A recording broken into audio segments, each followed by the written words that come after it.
ರಾಮ ಮತ್ತು ರಾವಣರ ನಡುವೆ ಭೀಕರ ಯುದ್ಧ ನಡೆಯುತ್ತಿರುತ್ತದೆ. ರಾವಣನ ಮಗ ಇಂದ್ರಜಿತು ಪ್ರಯೋಗಿಸಿದ ಶಕ್ತಿ ಆಯುಧದಿಂದ ಲಕ್ಷ್ಮಣನು ಪ್ರಜ್ಞಾಹೀನನಾಗಿ ಬೀಳುತ್ತಾನೆ. ಇಡೀ ವಾನರ ಸೈನ್ಯ ಮತ್ತು ಶ್ರೀರಾಮನು ಶೋಕಸಾಗರದಲ್ಲಿ ಮುಳುಗುತ್ತಾರೆ.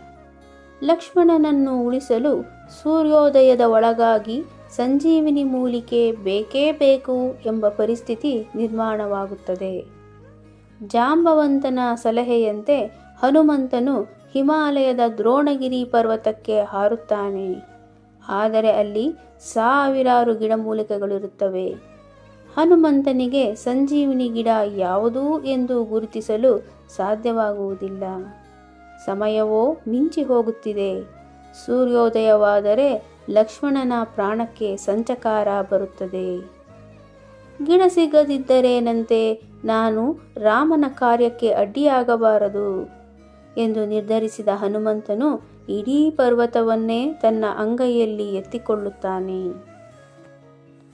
ಹನುಮಂತನು ಪರ್ವತ ಹೊತ್ತು ಬರುತ್ತಿರುವಾಗ ರಾವಣನು ಹನುಮಂತನನ್ನು ತಡೆಯಲು ಕಾಲನೇಮಿ ಎಂಬ ರಾಕ್ಷಸನನ್ನು ಕಳುಹಿಸುತ್ತಾನೆ. ಕಾಲನೇಮಿ ಒಬ್ಬ ಸಾಧುವಿನ ವೇಷ ಧರಿಸಿ ಹನುಮಂತನಿಗೆ ದಾರಿ ತಪ್ಪಿಸಲು ಪ್ರಯತ್ನಿಸುತ್ತಾನೆ. ಆದರೆ ಹನುಮಂತನು ತನ್ನ ದಿವ್ಯ ದೃಷ್ಟಿಯಿಂದ ರಾಕ್ಷಸನ ಸಂಚನ್ನು ಅರಿತು ಅವನನ್ನು ಸಂಹರಿಸಿ ದಾರಿಯನ್ನು ಮುಂದುವರಿಯುತ್ತಾನೆ. ಇದೇ ಸಮಯದಲ್ಲಿ ಭರತನು ಅಯೋಧ್ಯೆಯ ಮೇಲೆ ಹಾರುತ್ತಿದ್ದ ಹನುಮಂತನನ್ನು ನೋಡಿ ಶತ್ರು ಎಂದು ಭಾವಿಸಿ ಬಾಣ ಬಿಡುತ್ತಾನೆ. ಆಗಲೂ ಹನುಮಂತನು ಕೋಪಗೊಳ್ಳದೆ ರಾಮ ರಾಮ ಎನ್ನುತ್ತಾ ತನ್ನ ಭಕ್ತಿಯನ್ನು ಸಾಬೀತುಪಡಿಸುತ್ತಾನೆ. ಸರಿಯಾದ ಸಮಯಕ್ಕೆ ಸಂಜೀವಿನಿ ಪರ್ವತದೊಂದಿಗೆ ಹನುಮಂತನು ಯುದ್ಧಭೂಮಿಗೆ ತಲುಪುತ್ತಾನೆ.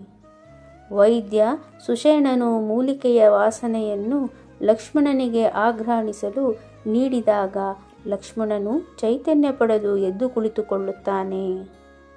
ರಾಮನು ಅತ್ಯಂತ ಭಾವುಕನಾಗಿ ಹನುಮಂತನನ್ನು ತಬ್ಬಿಕೊಂಡು, ಭರತನು ನನಗೆ ಎಷ್ಟು ಪ್ರಿಯನೋ ನೀನೂ ಅಷ್ಟೇ ಪ್ರಿಯ ಎಂದು ಹೇಳುತ್ತಾನೆ. ಈ ಕಥೆಯು ನಮಗೆ ಕಲಿಸುವುದು ಏನೆಂದರೆ, ಕೆಲಸ ಅಸಾಧ್ಯವೆಂದು ಕಂಡಾಗ ಕೈಚೆಲ್ಲಿ ಕುಳಿತುಕೊಳ್ಳಬಾರದು. ಹನುಮಂತನಂತೆ ಸಂಪೂರ್ಣ ಶಕ್ತಿಯನ್ನು ಹಾಕಿ ದಾರಿ ಹುಡುಕಬೇಕು. ಅಚಲವಾದ ಭಕ್ತಿ ಇದ್ದರೆ ಇಡೀ ಪರ್ವತವನ್ನೇ ಎತ್ತುವ ಶಕ್ತಿ ನಮಗೆ ಬರುತ್ತದೆ.